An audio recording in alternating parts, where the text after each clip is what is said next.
the Syrian civil war. A conflict so tangled, even expert historians need a map just to keep up. But how did one nation's unrest spiral into a proxy war involving half the world? Let's unravel the chaos. It all started back in 2011, with peaceful protests in Syria inspired by the Arab Spring.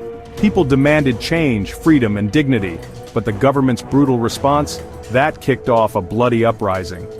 Soon the fighting wasn't just about Syrians versus their government. It exploded into a battleground for foreign powers. On one side, President Bashar al-Assad clinging to power. He had powerful friends. Russia swooped in, sending airstrikes, weapons, and political muscle. Iran joined too, providing cash, soldiers, and militia fighters. Their goal? Keep Assad in charge and protect their own interests in the region. The opposition? That's where things really get messy. Different rebel groups, some seeking democracy, others with more extreme aims, all fighting Assad, and sometimes each other.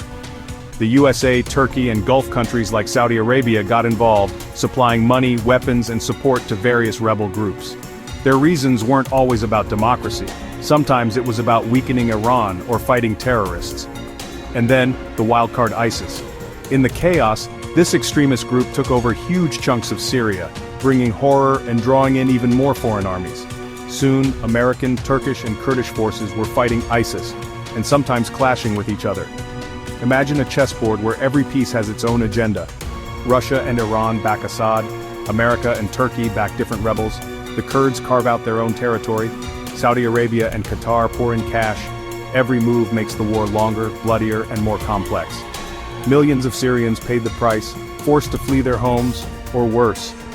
And after more than a decade, the fighting is far from over. Assad remains in power, but the country is shattered. The region, still on edge, as rival powers keep playing their game. So next time someone mentions the Syrian civil war, remember, it's not just one conflict. It's a spiderweb of wars, local, regional, and global, all trapped in the same web. If you found this untangling helpful, hit subscribe for more stories from history's most complicated moments. Thanks for joining me. Until next time.